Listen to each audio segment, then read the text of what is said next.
listening to the Holy Bible 1-Year Challenge with Master Storyteller Michael Wood, featuring the easy-to-read version and used by permission from Bible League International. Enjoy the show! Hello everyone, welcome to day 15. We're continuing in the book of Genesis. We'll be reading chapter 31 today. Jacob and Laban have been tricking each other, and now it all comes to a climax as they call each other out for the tricks that they've pulled, and it's time to even the score. But of course, this could not be done without God's direct intervention as he speaks to both Jacob and to Laban. But the young Rachel is sneaky herself. Perhaps she learned this from her husband Jacob. Well, she pulls a fast one on her father, and it very well saved her life. We're also continuing in the New Testament. Jesus is confronted by the Pharisees. Things are getting serious now, and they see Jesus and his followers doing stuff on the Sabbath day. And in ancient times, the Sabbath day, as you know, is one of the 10 commandments. And so nobody's supposed to do any work on the Sabbath day. And back then, even going to the grocery store would be considered work. But Jesus modifies the rule a bit. In fact, he even says he's the Lord of the Sabbath. And the Pharisees aren't too happy about these claims. But along the way, Jesus uses scripture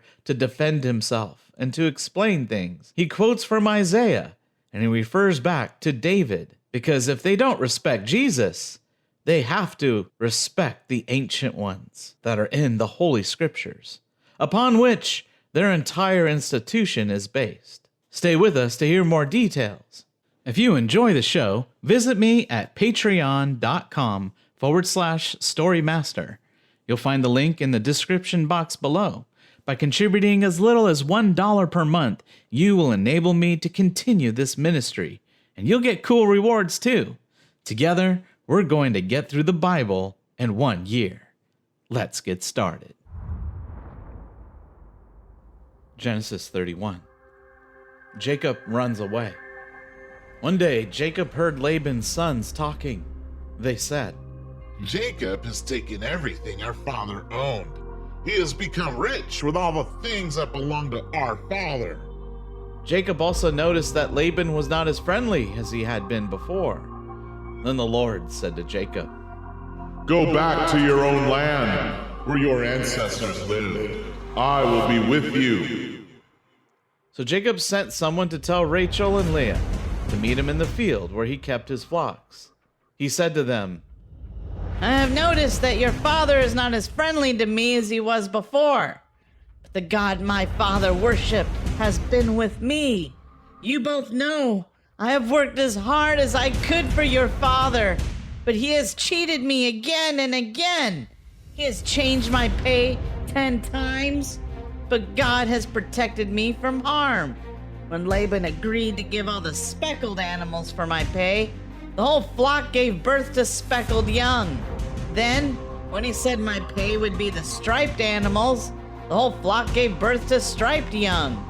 So that's how God took the animals away from your father and gave them to me. I had a dream during the time when the animals were mating. I saw that the only male goats that were mating were streaked, speckled, or spotted. The angel of God spoke to me in that dream and said, 'Jacob!' And I said, 'Yes.' The angel said, You can see that only the streaked, speckled, or spotted male goats are mating.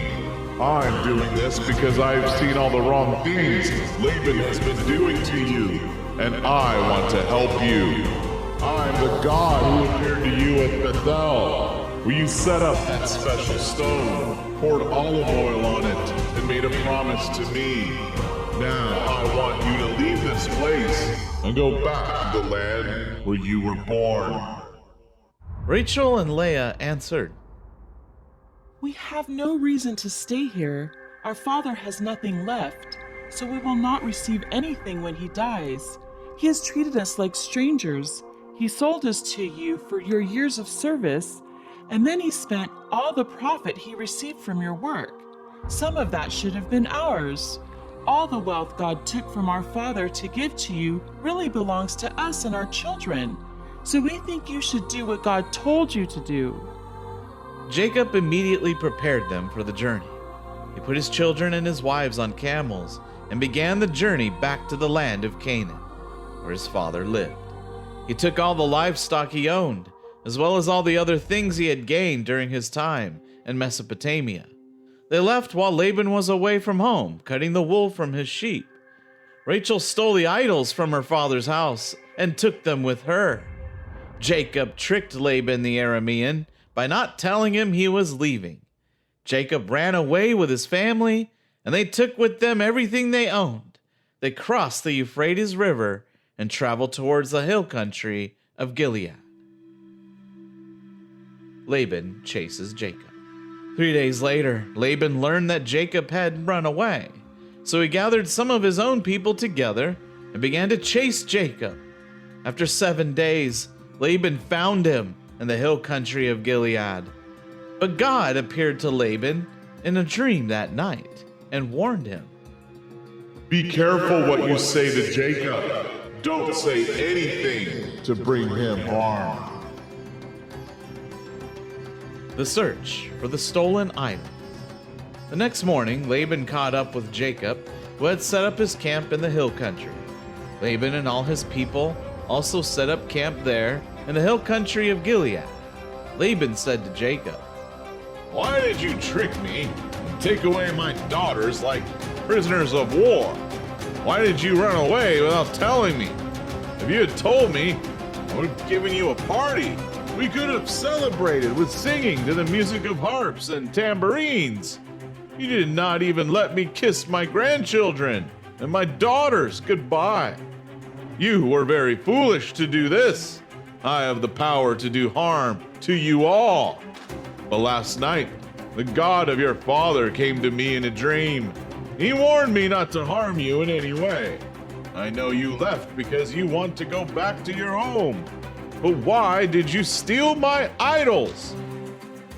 Jacob answered, I left without telling you because I was afraid. I thought you would take your daughters away from me. But I did not steal your idols. If you find anyone here with me who has taken those idols, they will be killed. Your men will be my witnesses. You can look for anything that belongs to you. Take anything that is yours. Jacob said this without knowing that Rachel had stolen Laban's idols. So Laban went and looked through Jacob's camp. He looked in Jacob's tent, and then in Leah's tent. Then he looked in the tent where the 2 slave women stayed. He did not find the idols from his house. Then he went into Rachel's tent. Rachel had hidden the idols inside her camel's saddle, and she was sitting on them. Laban looked through the whole tent, but he did not find the idols. Rachel said, Father, don't be angry with me. I am not able to stand up before you. I am having my monthly period of bleeding.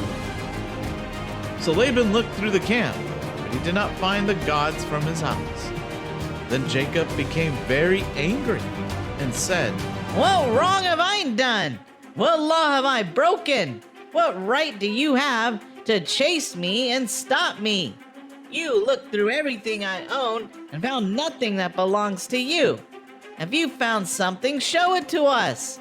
Put it here in front of your people and mine. Let them decide which one of us is right. I have been taking care of your flocks for 20 years now. During all that time, none of your sheep or goats died during birth, and I've never eaten any of the rams from your flocks. Anytime a sheep was killed by wild animals, I always paid for the loss myself. I did not bring the dead animal to you and say it was not my fault. You made me pay for any animal that was stolen during the day or the night. I worked hard in the scorching heat of the day, and the cold nights kept me from getting enough sleep. The 20 years I was with you, I worked like a slave. The first 14 years I worked to win your 2 daughters. And the last 6 years I worked to earn animals from your flocks. During that time, you changed my pay 10 times. But God was with me, the same God who was worshipped and feared by my father Isaac and my grandfather Abraham. If he had not helped me, you would have sent me away with nothing. But he saw the trouble I had and the work I did. So last night, he told you how wrong you were. Jacob and Laban's agreement. Laban said to Jacob, "These women are my daughters. These children belong to me, and these animals are mine. Everything you see here belongs to me. But I could do nothing to keep my daughters and their children. So I am ready to make an agreement with you. We will set up a pile of stones to show that we have an agreement." So Jacob found a large stone and set it up on its edge there to mark this as a special place. He told his people to bring some more stones. So they got more stones and piled them up. Then they all ate together there beside the pile. Laban called the place Yagar Sahadutha, and Jacob called it Galeed. Laban said to Jacob, "This pile of rocks will help us both remember our agreement." That is why Jacob called it Galeed. It was also called Mizpah, because Laban said, "Let the Lord watch to see what we do while we're separated from each other. If you hurt my daughters, or if you marry other women, remember that God is watching." Then Laban said, "Here's my pile of stones and the stone marker that was set up between us. This pile of stones and the stone marker will help us remember our agreement. And we'll never go past these stones to fight against you, and you must never go on my side of these stones to fight against me. May the God who was worshipped by your grandfather, Abraham, and my grandfather, Nahor, judge us guilty if we break this agreement." So Jacob made a promise with an oath, and the name of the same God who was feared and worshipped by his father Isaac. Then Jacob killed an animal and offered it as a sacrifice on the mountain. And he invited all his relatives there to share in the meal. After they finished eating, he spent the night on the mountain. Early the next morning, Laban kissed his grandchildren and his daughters and told them goodbye. Then he left to go back home.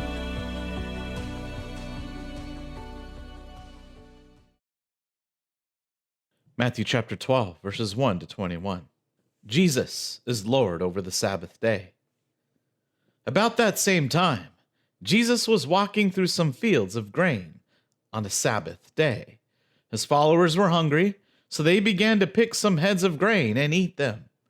When the Pharisees saw this, they said to Jesus, Look at your followers. They're doing work that our law does not allow on the Sabbath day.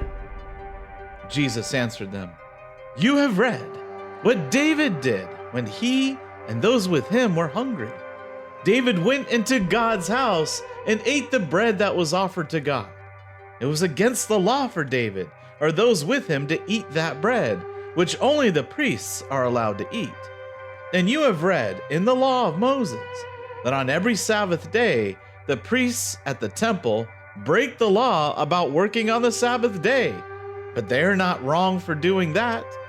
I tell you that there is something here that is greater than the temple. The scriptures say, I don't want animal sacrifices. I want you to show kindness to people. You don't really know what that means. If you understood it, you would not judge those who have done nothing wrong. The Son of Man is Lord over the Sabbath. Jesus went from there to their synagogue, where he saw a man with a paralyzed hand. Some people there were looking for a reason to accuse Jesus of doing wrong. So they asked him, Is it right to heal on the Sabbath day?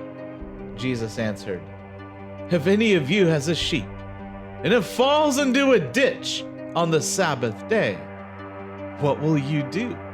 You will grab it and pull it out, right? Surely a man is more important than a sheep. So then, the law allows us to do good on the Sabbath. Then Jesus said to the man with the paralyzed hand, Hold out your hand. The man held out his hand, and it was healed. It was as good as the other hand. The Pharisees left and began planning a way to kill Jesus. Jesus knew what the Pharisees were planning, so he left that place and many people followed him. He healed all who were sick, but he warned them not to tell anyone who he was. This was to give full meaning to what Isaiah the prophet said when he spoke God's message.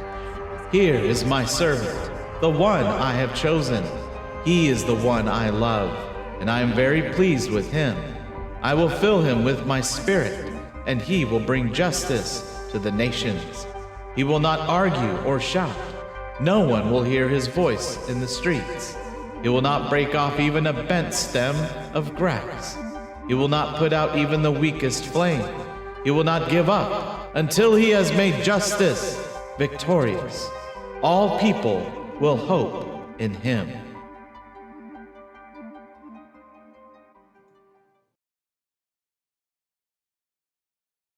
Psalm chapter 9, verses 13 to 20. I said this prayer, Lord, be kind to me. See how my enemies are hurting me. Save me from the gates of death. Then at the gates of Jerusalem, I can sing praises to you. I will be so happy because you saved me. Those other nations have fallen into the pit they dug. They have been caught in their own trap. The Lord showed that he judges fairly. The wicked were caught by what they did to hurt others. Higayon, Selah. The wicked will go to the place of death, as will all the nations that forget God. God will not forget the poor and needy. He will not leave them without hope. Lord, get up and judge the nations. Don't let anyone think they can win against you. Make them fear you, Lord. Let them know they are only human. Selah.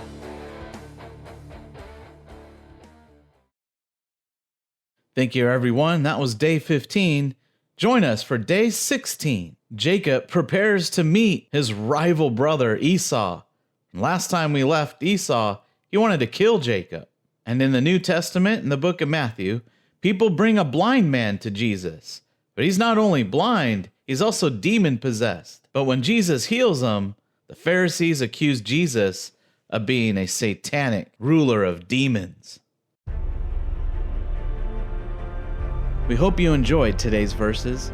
Be sure to leave us a positive review and to share this podcast with your friends and family.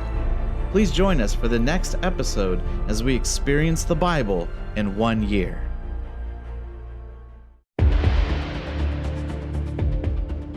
Did you know we offer online courses in creative writing, literature, and web design? Visit us at storymaster.online to learn more.